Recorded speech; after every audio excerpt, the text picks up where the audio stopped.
Assalamualaikum warahmatullahi wabarakatuh. Alhamdulillahilladzi kunta wa alaina bil jama'ah fi hadhihi sa'atil mubarakah. Tsumma sholatu wassalamu ala sayyidina Muhammadin sallallahu alaihi wasallam alladzi kuttamassaka bil Qur'ani was sunnah. Amma ba'du.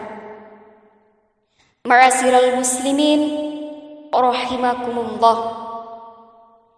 Islam adalah agama yang mempunyai begitu banyak sekali ulama yang masyhur, ulama yang alim, serta ulama yang berpengetahuan tinggi. Kiai Haji Hasyim Asy'ari misalnya. Ia adalah sosok yang begitu berwibawa dan berperangai mulia.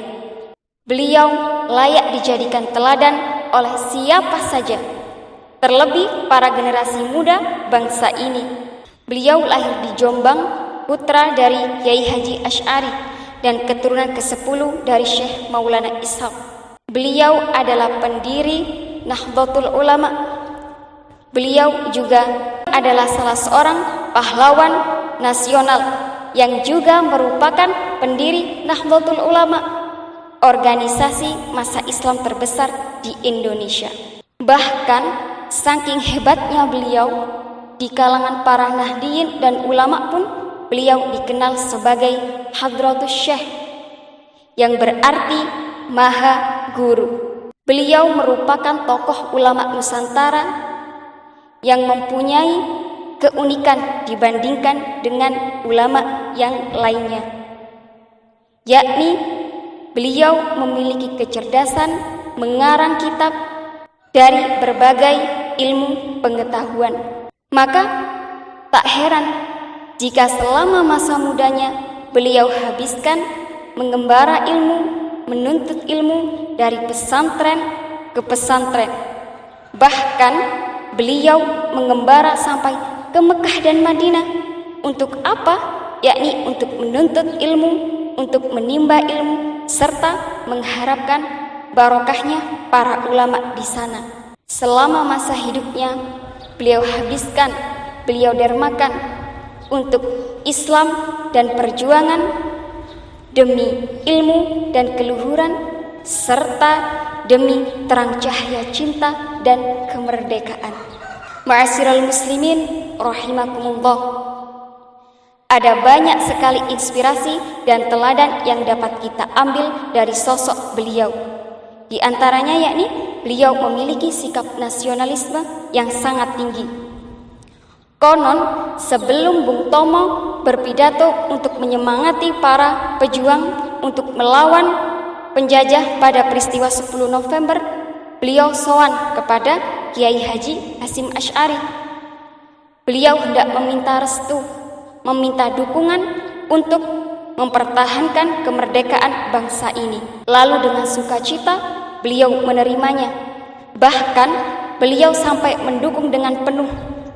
Beliau mengobarkan resolusi jihad yang terjadi pada tanggal 22 Oktober yang pada masa sekarang ini dikenal sebagai Hari Santri.